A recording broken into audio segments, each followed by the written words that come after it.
Buntut dari perseteruan panjang antara mantan suami istri Aska Ongi dengan Alif Ali kini berakhir dengan ditahannya Alif Ali atas kasus pemalsuan KTP dan akte lahir anaknya.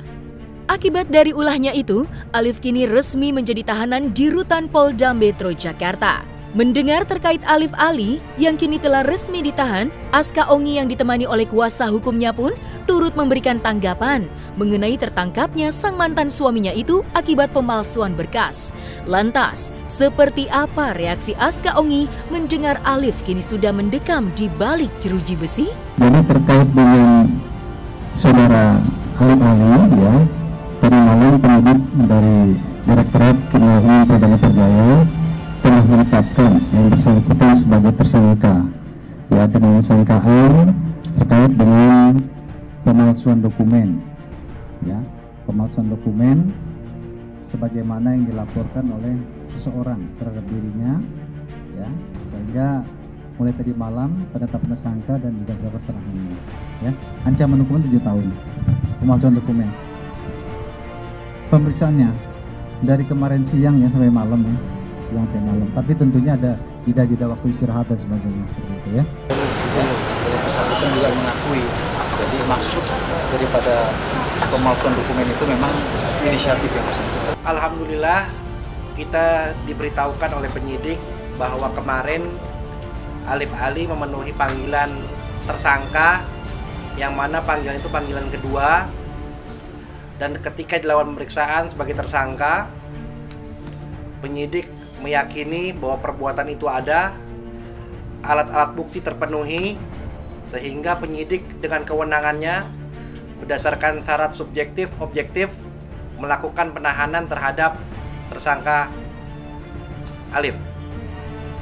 Jadi di sini kami mengapresiasi apa yang dilakukan penyidik, bahwa ini adalah harapan besar daripada klien saya, Mbak Aska, bahwa dengan ditetapkannya sebagai tersangka dan dilakukannya penahanan terhadap tersangka tersebut, itu merupakan suatu kebahagiaan tersendiri buat klien saya.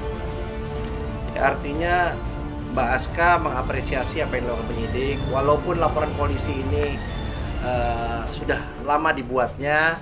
Mungkin kemarin dengan bergantinya saya sebagai penasihat hukum bersama rekan saya Bang Fahmi juga, ya akhirnya kita follow up, akhirnya ditetapkanlah sebagai tersangka dan sampai akhirnya diperiksa sebagai tersangka dan ditahan.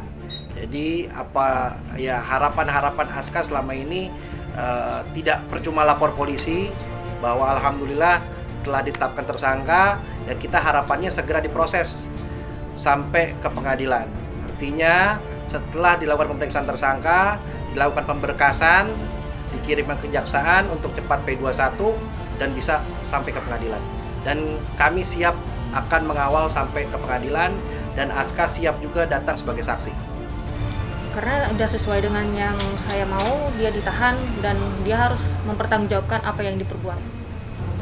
Harusnya jadi sebuah pelajaran buat dia, ya, karena kan apa yang diperbuat harus dia tanggung jawab, dari segi fitnah-fitnah, dari yang lain lagi, banyak banget yang dilakukan. Keadilan sama harga diri. Harga diri seperti apa?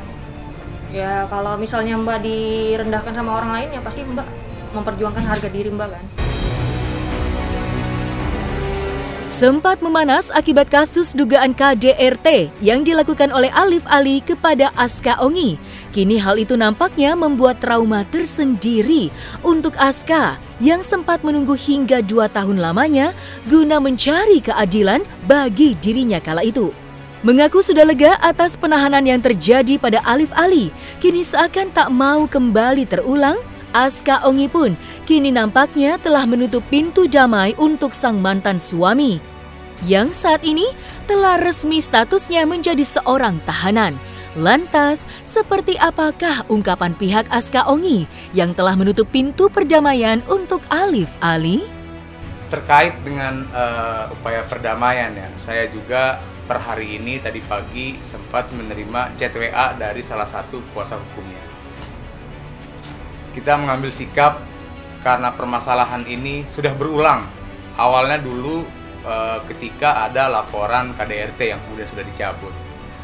Kemudian masalah ini terus bergulir, maka itu kita mengambil sikap sampai dengan saat ini belum ada pintu untuk perdamaian.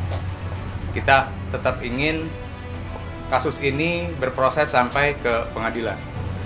Harusnya jadi sebuah pelajaran buat dia ya, karena kan apa yang diperbuat harus dia tanggung jawab dari segi fitnah, dari yang lain lagi, banyak banget yang dilakukan kayak gitu. Lelah banget lah, 2 tahunan kayak gitu, capek fisik, buang waktu, banyak banget yang dirugikan. Namanya penyesalan itu kan itu bagian dari proses hidupnya Aska yang sudah terlewati, ya udah. Yang sekarang kita hadapi ke depan, sudah buat laporan polisi, ya sekarang kita lihat sampai kita selesaikan lah kasus ini sampai selesai tuntas. Ancaman hukumannya kan 7 tahun pasal 266, itu kan aturan yang sudah diatur dalam Kitab Undang-Undang Hukum Pidana kan. Nanti bagaimana hakim memutuskannya itu nanti lihat bagaimana hakim ya kan. Trauma pasti. Coba tanya mbak-mbak di sini, kalau diperlakukan sama seperti saya pasti trauma. Kedepannya akan seperti apa sih dalam memilih pasangan? Belum terpikirkan. Jadi hak-hak mengenai orang sebagai ayah, ya kan, itu kan ayahnya kan di luar, di isbat perkawinan di putusannya juga jelas menyatakan bahwa perkawinan itu juga tidak sah. Betul. Ya kan, seperti itu, tidak diakui. Jadi hubungan keperdataannya hanya dengan ibunya. Iya. Kan seperti itu. Jadi bagaimana anaknya nanti diberikan penjelasan nanti antara ibu dengan anaknya. Iya. Saya pikir kita nggak usah lari dari ke sana. Ini support dari tim kuasa hukum cukup. Keluarga juga udah menyerahkan juga, karena kan aku udah dewasa juga ya.